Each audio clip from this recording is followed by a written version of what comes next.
दोस्तों इस वीडियो में हम लोग बात करने वाले हैं सिंपल माइक्रोस्कोप के बारे में। तो चलिए शुरू करते हैं।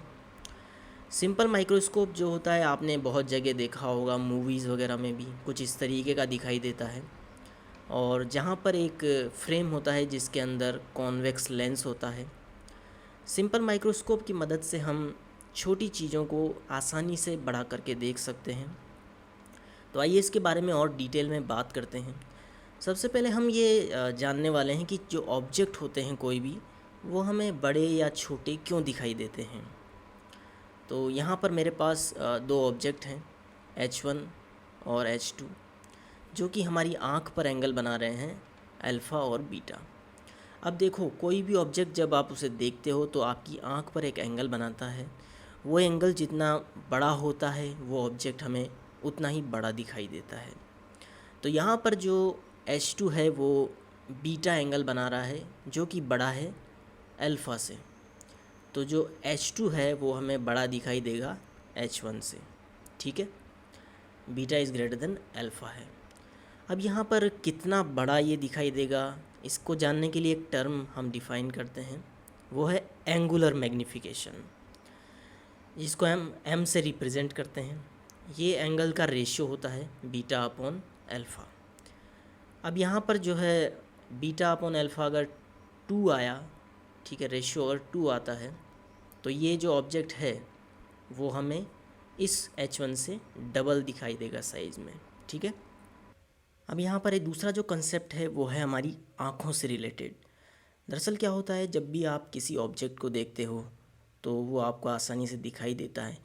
जब आप उसको अपनी आँखों के पास लाते जाते हो तो क्या होता है कि एक पर्टिकुलर पॉइंट पर आने के बाद, एक पर्टिकुलर डिस्टेंस पर आने के बाद और पास लाने पर वो आपको ब्लर ब्लर सा दिखाई देता है। ठीक है, धुंधला सा दिखाई देता है। उस पॉइंट को बोलते हैं नियर पॉइंट। यानी कि नियर पॉइंट के और पास अगर आप ऑब्जेक्ट को लाओगे तो वो आपको क्लियर नहीं दिखाई देगा। तो this is the minimum distance जहाँ पर आप ऑब्जेक्ट को रखते हो, इसको बोलते हैं नियर पॉइंट, राइट। यहाँ से और इन्फिनिटी के बीच में अगर कोई ऑब्जेक्ट आप रखते हो तो वो आपको आसानी से दिखाई देता है। ठीक है। अब हम बात करते हैं कि माइक्रोस्कोप जो है वो किस तरीके से चीज़ों को मैग्नीफाई करता है। तो सबसे पहले हम बात करेंगे कि जो ऑब्जेक्ट है, अगर हम उसको अपनी आँखों से देखें तो वो हमें कब क्लियरली नज़र आएगा। ठीक है, सबसे बड़ा कब नज़र आएगा। तो देखो, कोई भी ऑब्जेक्ट जो होता है अगर आप उसको अपनी आँखों के पास लाते हो तो क्या होता है कि वो आपकी आँखों पर जो एंगल है वो बनाता है, वो बढ़ता जाता है। जैसे कि आप यहाँ पर देख सकते हो, ऑब्जेक्ट अगर दूर है हमारी आँखों से तो ये जो एंगल है वो छोटा बन रहा है, और ये अगर हम इसको पास लाते हैं हमारी आँखों की तो ये बड़ा एंगल बनाता है, और इसीलिए जो ये जो ऑब्जेक्ट है आपको बड़ा दिखाई देगा। ठीक है। लेकिन अगर आप इसको मिनिमम डिस्टेंस नियर पॉइंट पर लेके आते हो तो वो जो एंगल है सबसे बड़ा होगा, क्योंकि इससे पास आप ऑब्जेक्ट को नहीं ला सकते हो, फिर वो क्लियरली नहीं दिखाई देगा। तो डी डिस्टेंस पर अगर आप उसको रखोगे तो वो सबसे बड़ा एंगल बनाएगा आपकी आँखों पर, और उसी एंगल पर वो सबसे बड़ा नज़र आएगा। ठीक है। तो कोई भी ऑब्जेक्ट को अगर आपको अपनी आँखों से सिर्फ देखना है, बड़ा देखना है, सबसे बढ़िया ऑब्जेक्ट को देखना है, तो आप क्या करो, उसको डी पर रखो, नियर पॉइंट पर, और उसको देखो, तो वो ऑब्जेक्ट आपको सबसे क्लियर नज़र आएगा उस एंगल पर। ठीक है, उस डिस्टेंस पर, नियर पॉइंट पर, राइट। अब अगर आपको इससे भी बड़ा देखना है ऑब्जेक्ट को तो फिर उसके लिए हमें माइक्रोस्कोप की मदद लेनी पड़ती है। ठीक है, जहाँ पर एक लेंस होता है, उस लेंस के फोकस और ऑप्टिकल सेंटर के बीच में हम उस ऑब्जेक्ट को रखते हैं। तो ये जो कॉन्वेक्स लेंस होता है वो इसकी एक बड़ी इमेज बनाता है। ठीक है, और वो बड़ी इमेज हमारी आँखों पर एक बड़ा एंगल बनाती है, और ये ऑब्जेक्ट जो है उसकी इमेज हमें बड़ी नज़र आती है। अब ये कितनी बड़ी नज़र आएगी, उसके लिए ये एंगल बीटा अपॉन अल्फ़ा कर लेंगे, तो इसके मुकाबले कितना गुना इमेज नज़र आएगी वो हमें पता चल जाएगा, मैग्नीफिकेशन, राइट। तो यहाँ पर एक लेंस है, कॉन्वेक्स लेंस। ठीक है, इसकी जो फोकल लेंथ है ना वो बहुत छोटी है। ठीक है, convex lens of small focal length is used, क्योंकि स्मॉल फोकल लेंथ लेने से क्या होता है, जो मैग्नीफिकेशन होता है ना वो ज़्यादा मिलता है। ठीक है, इसके बारे में बाद में बात करेंगे। तो ऑब्जेक्ट जो है वो हमने यहाँ पर फोकस और ऑप्टिकल सेंटर के बीच में रख दिया है। तो यहाँ से दो रेज चलेंगी। सबसे पहली रेज जो है वो ऑप्टिकल सेंटर से पास होते हुए सीधा निकल जाएगी, और दूसरी जो रे है वो पैरेलल चलते हुए फोकस से पास होते हुए निकल जाएगी। अब अगर आप देखो तो ये दोनों रेज जो हैं वो डाइवर्ज हो रही हैं, यानी कि आगे ये नहीं मिलने वाली हैं। ठीक है, तो रियल इमेज हमको यहाँ पर नहीं मिलेगी। तो जब हम इसको पीछे से मिलाएंगे तो ये यहाँ से आती हुई नज़र आएंगी, और हमारी आँखों से देखने पर यहाँ से हमें एक इमेज दिखाई देगी जो कि बड़ी होगी साइज़ में इस ऑब्जेक्ट से। ठीक है, ये जो डिस्टेंस है इसको हमने ले लिया है u, ऑब्जेक्ट की डिस्टेंस, और ये जो इमेज बन रही है ये डिस्टेंस है v। ठीक है, तो यहाँ पर ऑब्जेक्ट जो है, object is kept in between focus and optical centre. ठीक है, ऑप्टिकल सेंटर और फोकस के बीच में हम ऑब्जेक्ट को रखते हैं, so that we can get erect सीधी इमेज हमें मिले, और एनलार्ज बड़ी इमेज मिले, और वर्चुअल इमेज मिलती है। ठीक है, तो अब हम बात करते हैं कि जो मैग्नीफिकेशन है, यानी कि जब हम अपनी आँखों से इस ऑब्जेक्ट को देख रहे थे और जब हम माइक्रोस्कोप की मदद से देख रहे हैं, तो दोनों इमेज में कितना डिफरेंस है, कितनी बड़ी इमेज है, कितना गुना मैग्नीफाइड इमेज हमको मिल रही है, वो हम पता करने वाले हैं मैथमेटिकली। ठीक है, तो यहाँ से हमें एंगल निकालने पड़ेंगे सबसे पहले। ठीक है, तो इमेज इसमें देखो, अगर आप बीटा निकालने के लिए टेन बीटा अगर आप देखो तो टेन बीटा हो जाएगा दिस हाइट अपॉन दिस, यानी कि h0 अपॉन u। तो इन फिगर 2, ये जो फिगर है आपके पास, यहाँ से अगर आप देखो फिगर 2 से, तो टेन बीटा हो जाएगा h0 अपॉन u। ठीक है, tan beta h0 upon u। अब देखो यहाँ पर जो ऑब्जेक्ट होते हैं ना वो बहुत छोटे छोटे होते हैं, तो जो एंगल्स मिलते हैं ना ये भी बहुत छोटे होते हैं। तो बीटा इज़ वेरी स्मॉल। ठीक है, तो टेन बीटा को हम बीटा लिख सकते हैं। तो टेन बीटा को हमने यहाँ सिर्फ बीटा लिखा है, और ये हो जाएगा h0 अपॉन u।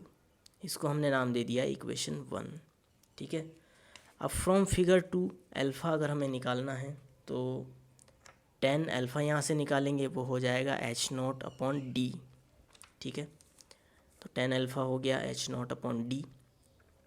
अब यहाँ पर अल्फ़ा भी स्मॉल है, तो alpha is small, so tan alpha हमको हम अल्फ़ा लिख सकते हैं। तो अल्फ़ा हो जाएगा h0 अपॉन डी। इसको इक्वेशन नंबर 2 नाम दिया है। अब मैग्नीफिकेशन जो है, एंगुलर मैग्नीफिकेशन, वो हम निकाल सकते हैं यहाँ से। बीटा जो कि हमारी इमेज बन रही थी मैग्नीफाई होने के बाद, उसका एंगल है, और ये जो है जब हम उसको अपनी आँखों से देख रहे थे ऑब्जेक्ट को, तो जो एंगल बना रहा था वो है। ठीक है, तो बीटा अपॉन अल्फ़ा जो है हम निकालते हैं, तो h0 अपॉन u आता है यहाँ से, और divided by h0 upon D. ठीक है, इक्वेशन नंबर 1 अपॉन 2 कर दिया है, राइट। तो h0 से h0 कैंसिल हो जाएगा, और यहाँ से हमें मिलेगा d अपॉन u। इसको हमने इक्वेशन 3 नाम दिया है। ठीक है, अब मैग्नीफिकेशन हमारे पास आ गया d अपॉन u। ओके, अब देखो यहाँ पर क्या होता है कि जो ऑब्जेक्ट बनता है, इमेज बनती है ना, वो d और इन्फिनिटी के बीच में बननी चाहिए, तभी वो हमें दिखाई देगी, क्योंकि d और इन्फिनिटी के बीच में ही हमें ऑब्जेक्ट जो है वो दिखाई देते हैं। ठीक है, तो ये इमेज जो है वो भी d और इन्फिनिटी के बीच में ही बननी चाहिए। तो हम यहाँ पे दो केस लेंगे, जब एक बार इमेज जो है वो d पर बन रही होगी तब, और एक बार जब इमेज इन्फिनिटी पर बन रही होगी तब। ठीक है, तो दोनों में क्या क्या मैग्नीफिकेशन मिलेगा हमें, वो हम यहाँ पर जानेंगे। तो केस 1 ले लेते हैं, जब when image formed at near point D, जो सबसे पास जो है नियर पॉइंट है, वहाँ पर अगर इमेज बन रही है तो कितना मैग्नीफिकेशन मिलेगा। तो देखो, जब इमेज डी पर बन रही होगी तो वी जो है वो माइनस डी हो जाएगा। ठीक है, जो ये वी है, क्योंकि इमेज यहाँ पर डी पर बन रही होगी उस टाइम। ठीक है, तो अगर ये वी है तो ये माइनस डी होगा, क्योंकि ये नेगेटिव साइड है। ठीक है, ऑप्टिकल सेंटर के इधर है, तो ये डिस्टेंस नेगेटिव होगी, तो v जो है -d हो गया। उसके बाद u जो है ऑब्जेक्ट की डिस्टेंस वो हो जाएगी -u। ओके, तो यहाँ पर लेंस का फॉर्मूला फिर हम लगा देंगे 1/f equal to 1/v minus 1/u। यहाँ पर v की और u की वैल्यू पुट कर देंगे। v हमने पुट कर दिया -d और u पुट कर दिया है -u। 1/f प्लस 1/d जो है इसको इधर ले आएंगे और माइनस और माइनस ये प्लस हो जाएगा, तो ये 1/u इधर बचेगा, राइट। तो 1/u जो है वो 1/d प्लस 1/f हमारे पास आ जाएगा, राइट। अब यहाँ से मैग्नीफिकेशन अगर निकालें कि अगर इमेज जो है d पर बन रही है तो कितना मैग्नीफिकेशन मिलेगा, तो क्या करते हैं कि यहाँ पर अगर आप देखो तो d/u है, इसको हम लिख सकते हैं d इंटू 1/u, राइट। और 1/u की वैल्यू यहाँ से निकाल लेंगे 1/f प्लस 1/d। तो d इंटू 1/u की जगह पर हम यहाँ से 1/f प्लस 1/d पुट कर देंगे, ठीक है। और d को जब अंदर मल्टीप्लाई करेंगे तो ये हो जाएगा, d से d कट जाएगा तो 1 आएगा यहाँ पर, और ये d/f यहाँ से आएगा। तो जो मैग्नीफिकेशन है उस टाइम पर जब इमेज नियर पॉइंट पर d पर बन रही होगी तो जो मैग्नीफिकेशन है वो मिलेगा 1 प्लस d/f, राइट।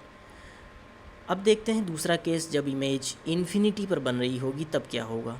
तो जब इमेज इन्फिनिटी पर बनेगी तो वो कुछ इस तरीके का केस दिखाई देगा, जहाँ पर जो ऑब्जेक्ट है यहाँ पर f पर रखा होगा और ये जो है ऑप्टिकल सेंटर से एक रे तो यहाँ से चली जाएगी और दूसरी रे जो है वो इसके पैरेलल में हो जाएगी फोकस से जब पास होगी। तो जब पीछे मिलाएंगे इनको तो ये इन्फिनिटी पर जाकर मिलेगी, यानी कि जो इमेज है वो हमें इन्फिनिटी पर मिलेगी, ठीक है। तो यहाँ से जो है जो डिस्टेंस है इमेज की डिस्टेंस वो है -इन्फिनिटी, लेफ़्ट हैंड साइड में बन रही है क्योंकि u जो है वो ऑब्जेक्ट, ठीक है, -u हो जाएगा। अब यहाँ से फिर से लेंस का फॉर्मूला लगा देते हैं 1/f equal to 1/v minus 1/u। तो 1/f जो है वो हो जाएगा, यहाँ से v को -इन्फिनिटी रखेंगे, ठीक है, और u को रखेंगे -u। तो 1/-इन्फिनिटी तो क्या हो जाएगा, 0 हो जाएगा, और माइनस और माइनस प्लस हो जाएगा, यानी कि 1/u जो है वो 1/f आएगा, ठीक है। तो यहाँ से u इक्वल टू f आ रहा है, इसका मतलब जो ऑब्जेक्ट है वो f पर रखा है, जैसा कि मैंने आपको यहाँ पे बताया था, ठीक है। ये वाला कंडीशन, जो ऑब्जेक्ट है u वो f फोकस पे रखा हुआ है, तब जो इमेज है वो इन्फिनिटी पर बन रही है। तो मैग्नीफिकेशन की अगर हम बात करें इस वाले केस में, जब इमेज इन्फिनिटी पर बन रही है तो 1/u की जगह पर 1/f पुट कर देंगे। तो जो m है मैग्नीफिकेशन वो d इंटू 1/u की जगह, ठीक है, 1/f पुट करेंगे तो d/f यहाँ से हमको मिल जाएगा, ठीक है।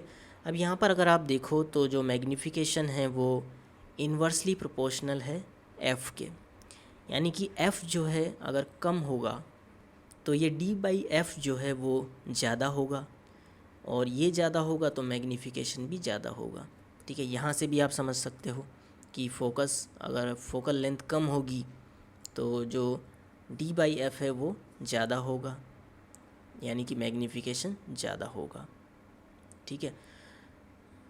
अब अगर मान लेते हैं एक न्यूमेरिकल वैल्यू लेके, जो d होता है नॉर्मल आइज़ के लिए 25 सेंटीमीटर होता है, यानी कि 25 सेंटीमीटर के पास अगर आप लाते हो किसी ऑब्जेक्ट को तो वो आपको नहीं दिखाई देता या ब्लर दिखाई देता है, राइट। तो d हो गया 25 सेंटीमीटर। फोकल लेंथ जो है लेंस की वो हम मान लेते हैं 5 सेंटीमीटर है, ठीक है। तो 25 डिवाइडेड बाई 5 कितना हो गया, ये हो गया 5, ठीक है। 5 + 1 हो गया 6, यानी कि मैग्नीफिकेशन हमें मिलेगा 6 अगर इमेज जो है नियर पॉइंट पर बनेगी। और उसी टाइम पर जब इमेज इन्फिनिटी पर बन रही होगी, ठीक है, तब कितना मिलेगा इसको देखते हैं। d जो है 25 है और फोकल लेंथ जो है वो 5 है, तो यहाँ पर हमें 5 गुना मैग्नीफिकेशन मिलेगा, 5 टाइम्स, ठीक है। तो मैग्नीफिकेशन जो है वो जब इमेज d पर बन रही होगी तब हमें 1 गुना ज़्यादा मिलेगा, ठीक है। यहाँ पे d/f मिल रहा है, यहाँ पे d/f +1 मिल रहा है, 1 गुना ज़्यादा मिल रहा है। लेकिन यहाँ पर जो केस है, जब इमेज डी पर बनती है तो क्या होता है कि हमारी आँखें जो है ना उन पे स्ट्रेन पड़ता है, जबकि इमेज इन्फिनिटी पर बनती है ना तो हमारी जो आँखें हैं वो रिलैक्स रहती हैं। इसको मैं समझाता हूँ कैसे। देखो यहाँ पर जो ऑब्जेक्ट है वो इन्फिनिटी पे है, ठीक है। तो यहाँ से जो रेज चलेंगी वो हमारी लेंस से टकराएंगी और रेटिना पर इमेज बनाएंगी, ठीक है। तो यहाँ पर जो लेंस टिका होता है ना वो इन मसल्स पर टिका होता है, जिनको बोलते हैं सिलेरी मसल्स, राइट। अब जब ऑब्जेक्ट पास में होता है ना, जैसे कि डी पर नियर पॉइंट पर है 25 सेंटीमीटर पर, तो क्या होता है कि ये रेज जो है ना पैरेलल नहीं आती हैं, ये डाइवर्ज हो जाती हैं। जैसे कि एक इधर आ रही है, एक इधर आ रही है, ठीक है। तो इनको मिलाने के लिए रेटिना पर, ताकि हमें इमेज जो ऑब्जेक्ट है वो क्लियरली दिखाई दे, तो क्या होता है कि जो मसल्स होती है ना ये प्रेशर लगाती हैं, जिससे ये लेंस जो होता है वो थिक हो जाता है, मोटा हो जाता है, और ये जो है कर्वेचर इसकी ज़्यादा हो जाती है, ताकि ये जो रेज हैं इनको यहाँ पर मिला सके रेटिना पर, ठीक है। तो ये मसल्स जो है ना ये काम करती हैं यहाँ पर, और ये लेंस को थिक बना देती हैं, जिससे क्या होता है हमारी आँखें जो होती हैं ना उन पर थोड़ा स्ट्रेन पड़ता है। अगर आप लंबे समय तक कोई ऑब्जेक्ट अगर बहुत पास है उसको देखते हो, तो ये मसल्स जो है पूरा प्रेशर लगाकर इस लेंस को जो है थिक बनाए रखती हैं, ताकि इमेज यहाँ पर रेटिना पर मिले, ओके, और ऑब्जेक्ट हमें क्लियर दिखाई दे। तो क्या होता है ये मसल्स जब काम करती हैं तो हमें आँखों पर जो है दर्द होने लगता है, थोड़ा स्ट्रेन पड़ता है, ठीक है। तो कोई भी ऑब्जेक्ट अगर आपको देखना हो तो उसके लिए क्या है, रिलैक्स आई जो है ना बेस्ट मानी जाती है। तो इसीलिए जो है यहाँ पर जो इमेज है इन्फिनिटी पर बन रही है वो हमारी आँखों के लिए बेस्ट है। अगर आपको देखनी है तो यहाँ पर भी इमेज आपको दिखाई तो देगी, लेकिन थोड़ी देर बाद आपकी आँखों में दर्द हो जाएगा, ठीक है। आप लंबे समय तक आप इस इमेज को नहीं देख पाओगे, ठीक है, दर्द होने लग जाएगा आँखों में। और मैग्नीफिकेशन में अगर आप देखो तो ज़्यादा फ़र्क नहीं आ रहा है, ठीक है। इन्फिनिटी पर अगर आप देखोगे थोड़ा सा कम मैग्नीफिकेशन मिलेगा, यहाँ पे 5 गुना मिल रहा है, यहाँ पे आपको 6 गुना मिल जाएगा, लेकिन आपकी आंखें तो रिलैक्स है ना। 5 गुना अगर आपको मिल रहा है तो आंखें तो रिलैक्स हैं, यहाँ पर स्ट्रेन पड़ रहा है आँखों पर। और 5 गुना से 6 गुना अगर आप मैग्नीफिकेशन ले रहे हो तो ऐसा तो नहीं कि आप कुछ स्पेशल उस ऑब्जेक्ट से कुछ डिटेल निकाल लोगे। 5 से 6 गुना में कितना ही डिटेल निकल जाएगा, ठीक है। तो ये वाली जो कंडीशन है ना, जब इमेज इन्फिनिटी बन रही है, ये बेस्ट कंडीशन है फॉर आवर आइज़, ठीक है। अब यहाँ पर जो मैग्नीफिकेशन है ना वो फोकल लेंथ के इन्वर्सली प्रोपोर्शनल है, ठीक है। तो क्या होगा कि आप फोकल लेंथ जितना कम करोगे उतना मैग्नीफिकेशन ज़्यादा मिलेगा आपको। जैसे 5 हमने लिया था 5 सेंटीमीटर, उसकी जगह अगर आप 1 सेंटीमीटर लो तो 25 डिवाइडेड बाई 1 + 1 26 गुना मैग्नीफिकेशन मिल गया, है ना। लेकिन ऐसा नहीं है दोस्तों, क्योंकि जो कम फोकल लेंथ वाले लेंस होते हैं ना उनको बनाना थोड़ा डिफ़िकल्ट होता है, ठीक है। और अगर आपको मैग्नीफिकेशन चाहिए ना तो फिर उसके लिए आपको कंपाउंड माइक्रोस्कोप यूज करना पड़ता है। वो आपको 100 गुना 150 गुना 200 गुना तक आराम से जो है ऑब्जेक्ट को मैग्नीफाई करके दिखा सकता है। ये जो होता है क्योंकि बहुत छोटा होता है, आराम से इसको कैरी कर सकते हो आप, तो ये जो है थोड़ा बहुत मैग्नीफिकेशन के लिए यूज किया जाता है। 5 गुना 6 गुना, ज़्यादा से ज़्यादा 8-9 गुना, इससे ज़्यादा नहीं, ठीक है। इससे भी बड़ा आपको मैग्नीफिकेशन चाहिए तो आप कंपाउंड माइक्रोस्कोप यूज करते हैं, जिसमें 2 लेंस लगे होते हैं। तो फोकल लेंथ जो है ना वो आप ज़्यादा कम नहीं कर सकते हो, बहुत कम नहीं कर सकते हो। तो इससे जो मैग्नीफिकेशन है वो 5-6 गुना, इससे ज़्यादा नहीं मिलता है, ठीक है। सिंपल माइक्रोस्कोप के इस वीडियो में फ़िलहाल इतना ही। मुझे उम्मीद है आपको ये वीडियो पसंद आया होगा। अगर पसंद आया तो लाइक कीजिए, शेयर कीजिए और हमारे चैनल को भी सब्सक्राइब कर लीजिएगा। मिलते हैं नेक्स्ट वीडियो में, तब तक के लिए गुड बाय।